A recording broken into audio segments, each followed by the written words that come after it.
আল্লাহ পাক আমাদের সবার কলবগুলোকে পরিষ্কার করুন, পরিপূর্ণরূপে আত্মশুদ্ধি অর্জন করার তৌফিক দান করুন, এবং যে কাজগুলো করলে আল্লাহ পাক আমাদের কলবে আল্লাহর নূর দান করবেন সেগুলো বেশি বেশি করার তৌফিক আল্লাহ পাক দান করুন। আমিন। একটা এক্সাম্পল দেই, অন্য জায়গায় যাচ্ছি। দেখেন, ইবলিস কি কম জ্ঞানী ছিল? সে কি কম ইবাদত করেছে আল্লাহর? ইবাদতের ক্ষেত্রে, জ্ঞানের ক্ষেত্রে সে তো অতুলনীয় হয়ে আছে। প্রচুর ইবাদত করেছে, প্রচুর জ্ঞানী। এই মহাবিশ্ব সম্পর্কেও জ্ঞান আছে না? তার প্রচুর জ্ঞান আছে। কি কারণে সে চিরস্থায়ী জাহান্নামী হলো? একটা আদেশ লঙ্ঘন করেছে। এই তো একটা আদেশ তো আদম আলাইহিস সালামও লঙ্ঘন করেছে। তাকে বলা হয়েছে গাছের কাছে যেও না, আমাদের পিতা ভুল করে গাছের কাছে চলে গেছে। এটাও তো একটা অন্যায়, তাই নয় কি? এটা তো আল্লাহর আদেশকে লঙ্ঘন করা হলো।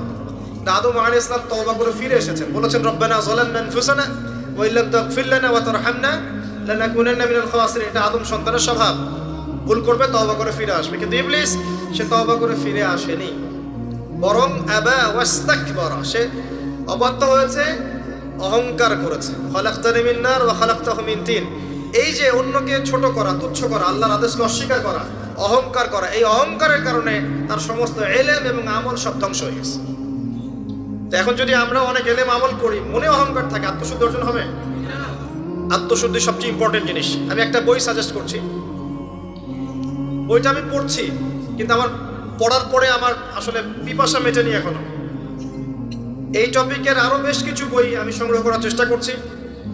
ইনশাআল্লাহ তাআলা আগামীতে আমি এই টপিকে, শুধু এই টপিকেই আলাদা স্বতন্ত্র একটা লেকচার দিব ইনশাআল্লাহ তাআলা। আল্লামা তাকি উসমানী হাফিজাহুল্লাহ, তার একটা বই আছে আত্মশুদ্ধি ও তাসাউফ। বইটা পড়েন। বইটা পড়লে আপনার কাছে মনে হবে যে বইটা আপনার জন্য লেখা হয়েছে। বইটা পড়ছিলাম আর মনে হচ্ছিল যে বইটা আমার জন্যই লেখা হয়েছে। মনে হয় বইটার প্রতিটা ওয়ার্ড আমাকেই বলা হচ্ছে। মন দিয়ে পড়েন আর পড়াশোনার অভ্যাস করেন। একদিন লেকচার শুনলেন 1 ঘন্টা 1.5 ঘন্টা, এটা আপনার জীবন পরিবর্তনের জন্য যথেষ্ট নাও হতে পারে। হ্যাঁ, যদি আল্লাহওয়ালা তেমন মানুষ হন হয়তো বা হবে। আমাদের মতো মানুষের লেকচারে 1 ঘন্টা 1.5 ঘন্টা লেকচার শুনেও আপনার জীবন পরিবর্তন না হওয়ার সম্ভাবনাই বেশি।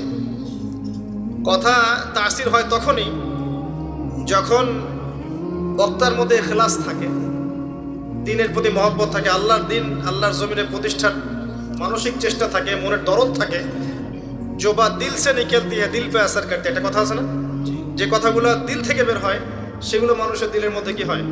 আসার করে। তো এখন এরকম মানুষের সংখ্যাই বা কত? আর আমরা যে জ্ঞান এবং আমল করি তাতে বুঝতেই পারছি যে আমাদের দ্বারা কি হতে পারে।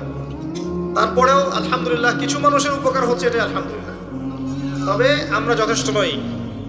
আমরা আল্লাহর কাছে দোয়া করি আল্লাহ পাক এমন মানুষদেরকে এইসব চেয়ারে নিয়ে আসুন যাদের কথায় পুরো সমাজ পরিবর্তন হবে ইনশাআল্লাহ। এবং আল্লাহ পাক আমাদের সন্তানদেরকে যেন ওইভাবে বড় করার তৌফিক দান করেন। আমিন।